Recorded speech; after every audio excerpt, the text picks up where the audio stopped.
केवल रवि किरणों से जिनका संपूर्ण प्रकाशित है अंतर, उनकी वाणी में होता है तत्वों का सुंदरतम दर्शन। सत्य दर्शन बोधाचरण पथ पर अविरल जो बढ़ते हैं मुनिगण। अरहत देव परम आगम गुरु को, अरहत देव परम आगम गुरु को शत शत वंदन, शत शत वंदन, शत शत वंदन, शत शत वंदन। दुनिया में हर आदमी के साथ कोई ना कोई घटनाएं घटती हैं, दुर्घटनाएं भी घटती हैं। विकास भी होता है, अवकाश भी होता है, सुख भी आते हैं, दुख भी आते हैं। लेकिन वो लोग बड़े श्रेष्ठ होते हैं जो हर हालात में सकारात्मक भाव लेकर के चलते हैं, क्योंकि परमात्मा पता नहीं किस उद्देश्य से हमारे से कार्य करवा रहा है। एक बहुत तकलीफ में रहने वाला, तरह तरह की बीमारियों से ग्रसित, वो भिखारी की अवस्था के अंदर रहने वाला व्यक्ति भी ऐसा सोच सकता है, ऐसी सकारात्मकता रख सकता है, तो हम लोग क्यों नहीं रख सकते? हम लोग तो उससे बहुत अच्छे हैं कि हम तो ऐसे बीच में हैं। हमारे ऊपर जो है बहुत ऊंची ऊंची हस्तियां हैं, सफल सफल लोग हैं, तो हमारे पीछे नीचे भी बहुत, हमारे से पीछे भी लोगों की बहुत लंबी लाइन है जो हमें बहुत बड़ा आदर्श समझते हैं, हमें बड़ा भारी सुखी समझते हैं, हमारे को बड़ा संपन्न समझते हैं, हमारे को बड़ा धर्मात्मा समझते हैं। वो सोचते हैं कि ऐसा जीवन हमारा हो जाए तो कितना सुखी रहें, तो हम तो बीच में हैं। इसलिए हमें तो हर हालात के अंदर सकारात्मक भाव रखना चाहिए। एक अंतिम छोर पर रहने वाला व्यक्ति भी अगर सकारात्मक भाव रख सकता है, तो हम बीच में हैं, तो हम क्यों नहीं रख सकते? हम तो उनसे काफी ऊंचाई के ऊपर है। एक उदाहरण से हम समझ लेते हैं जो घटना घटी है। एक आदमी, सब तरह से अच्छा उसने जन्म लिया, अच्छी तरह से उसका पालन पोषण हुआ, कमी कुछ थी नहीं, साधन भी थे, पिता की संपत्ति भी थी, एक सामान्य अच्छा आदमी था। लेकिन कुछ घटना ऐसी घटी, साथ सबका छूटता चला गया, वो बेचारा अकेला रह गया। अकेला रह गया, जैसे तैसे गुजारा कर रहा था, और वो सोचता था भाई ज़्यादा क्या करना है, लेकिन उसमें वो बीमार हो गया। और बीमार हो गया तो इतना बीमार हो गया, एक बीमारी का इलाज करता तो दूसरी पैदा होती, दूसरी का इलाज करता है तो तीसरी पैदा होती, तीसरी का इलाज करता है तो चौथी पैदा होती। ऐसे करते करते धन दौलत जो था वो भी समाप्त हो गया, अपने लोग भी वो किनारा कर गए, अपना शरीर भी बदहाल हो गया। वो भयंकर कोढ़ की बीमारी से ग्रस्त हो गया, छूता हुआ क्रोध। अब उस कोढ़ की बीमारी से ग्रस्त हुआ तो ढंग से न भीख मांग सकता था।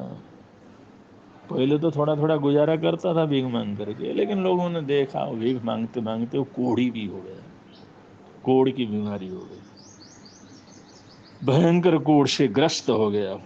वो ढंग से मांग भी नहीं सकता था, मिला हुआ खा भी नहीं सकता था, सूख करके कांटा हो गया था।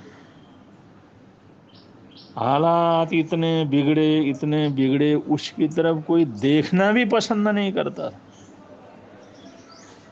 लेकिन बहुत से लोग ये बात करते थे ये आदमी अच्छा था, लेकिन इसकी हालात क्या हो गए देखो। ये आदमी अच्छा भला खासा अपने घर में रहता था, लेकिन आज इसकी हालात ही क्या हो गई देख लो। ये अपना काम कर लेता था और भिखारी होकर के भी अपनी मेहनत करके खा लेता पी लेता था, लेकिन अब देखो इसकी हालात क्या हो गई है।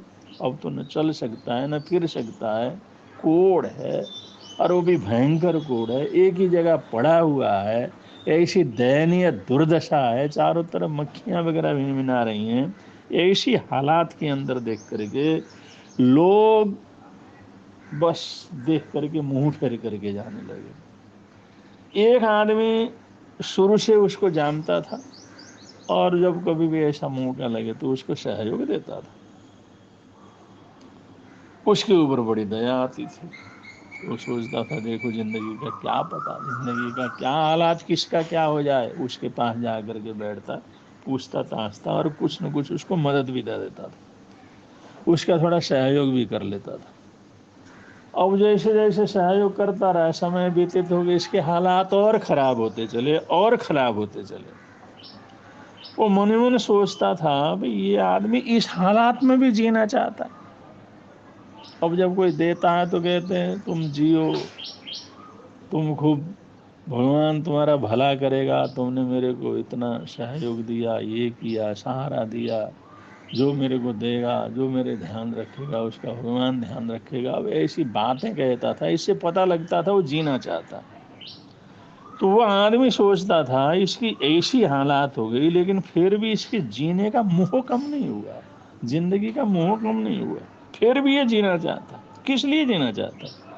ऐसे जीवन से तो आदमी, जीवन छूट जाए तो अच्छा होता है, लेकिन कभी ये भगवान से ऐसी प्रार्थना नहीं करता, ऐसा भाव प्रकट नहीं करता मैं तो अपने जीवन को छोड़ना चाहता हूँ या मेरा जीवन छूट जाए, ऐसा कभी जो है इसने प्रकट नहीं किया। तो एक दिन बातों बातों में उस आदमी ने बात करते करते कुछ, बाबा अरे तुम्हारी हालात इतनी खराब है और तुम्हारी स्थिति इतनी खराब है, कोई तुम्हारी तरफ देखता तक नहीं, तुम्हें भूखे रहना पड़ता, एक पेट भरने के लिए तुम्हारे साथ साधन नहीं, कहीं कहीं बार ऐसी चीजों को लेकर के तुम पेट भरते हो जो कोई खा भी नहीं सकता। तो भगवान से प्रार्थना क्यों नहीं करते, उठा ले अपने पास बुला ले, इस दुख दर्द से मुक्ति दे दे, ऐसी प्रार्थना क्यों नहीं करते हो तुम?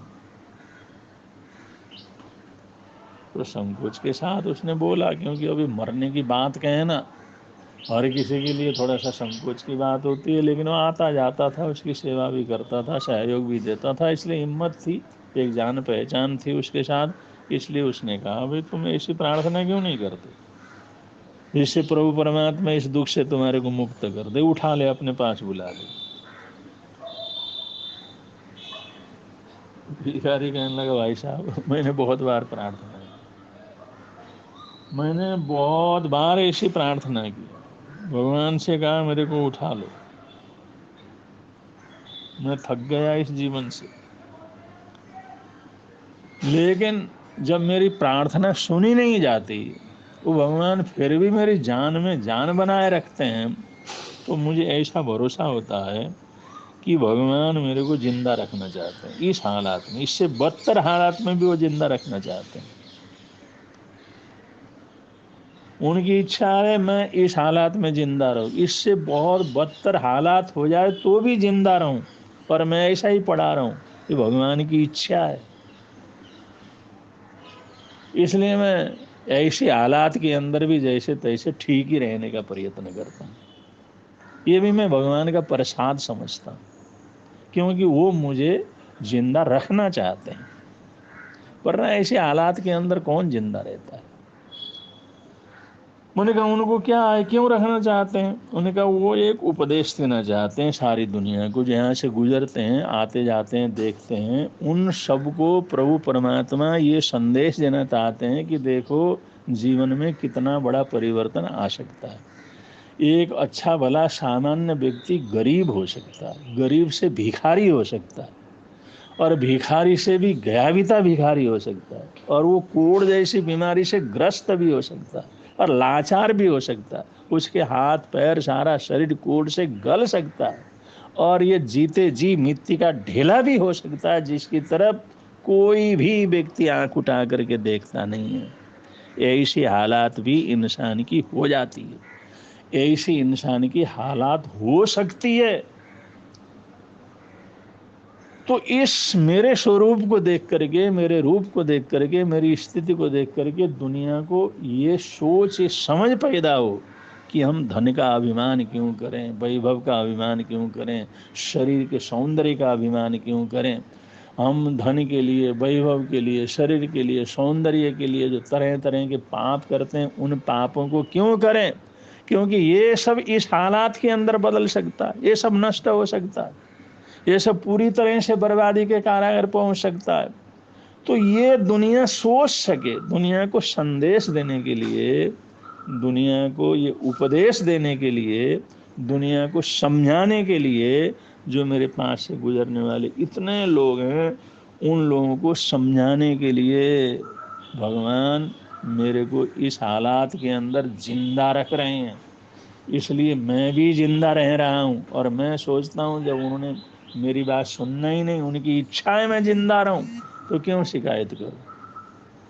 मैं भी भगवान का नाम ले लेता हूँ, और जो आपने मेरे को बनाया, जो दिया है, जैसा जिंदा रखना चाहते हो, मैं भी आराम से जिंदा रहूँगा, जैसा मिलेगा उसका खा करके गुजारा करूँगा। इस जीवन से भी मैं संतुष्ट हूँ, मैं कोई शिकायत नहीं कर रहा भगवान से। क्योंकि मैंने प्रार्थना की, उठा सकते थे लेकिन वो उठाया नहीं है। वो मेरे को चाहते हैं इस हालात के अंदर रहे और दुनिया देखे और दुनिया समझे। इसलिए जब उनकी इच्छा है तो मैं क्यों परेशान, मैं क्यों दुखी? उस भिखारी की बात को सुन करके उस सेवा में आने वाले जो सदगृहस्थ थे, वो भी हैरान रहे। देखो, अरे मैं इसको भिखारी तो समझता था, बीमार समझता था, अच्छा समझता था, लेकिन इतना अच्छा होगा, इतने ऊंचे विचार होंगे, इतनी ऊंची इसकी जी चिंतन शैली होगी, इतनी सकारात्मकता इसको इसके जीवन के अंदर होगी, ऐसा तो मैंने भी नहीं सोचा था। उन्होंने कहा, मित्र तुम बहुत ऊंचा सोचते हो, तुम बहुत ऊंचा सोचते हो। तो उस भिखारी ने कहा, भाई शरीर बर्बाद हुआ ये तो मेरे भाव बस की बात नहीं, लेकिन मन को तो मैं अच्छा रख सकता हूँ, मैं वचन को तो अच्छा रख सकता हूँ। अब शरीर को तो अच्छा नहीं रख सका, शरीर को सब बीमारियों से मुक्त नहीं रख सका, शरीर को तो मैं अच्छा सुंदर नहीं बना करके मेंटेन करके रख सका, लेकिन मैं अपने मन को तो अच्छा रख सकता हूँ, अपने वचन को तो अच्छा रख सकता हूँ। इसलिए मैं जब भी कोई ऐसा प्रसंग आता है तो अच्छा सोचता हूँ और अच्छा बोलता हूँ। बात शोलान है, सही है भाई, और बात बहुत ही सुंदर है,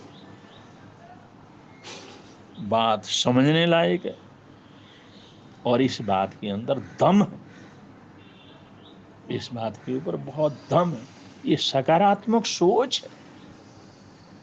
एक सकारात्मक सोच से इस हालात के अंदर रहने वाला व्यक्ति भी अगर इतनी ऊंची भावना रख सकता है तो हम लोग क्यों नहीं रख सकते? इसके ऊपर जरूर चिंतन मनन जरूर करना चाहिए, निधिध्यासन जरूर करना चाहिए, और इसका अभ्यास भी जरूर करना चाहिए। ऐसा करेंगे तो ये हमारे लिए सार्थक होगा, हमारे लिए उत्तम होगा, हमारे लिए सुंदर होगा, हमारे लिए एक अनुकरणीय होगा, और हम अपने जीवन को सुखी बना सकेंगे। इन्हीं मंगल कामनाओं के साथ, इन्हीं सद्भावनाओं के साथ अपने वक्तव्य को यहाँ पर विराम दे रहा हूँ। बोलिए भगवान महावीर स्वामी की जय।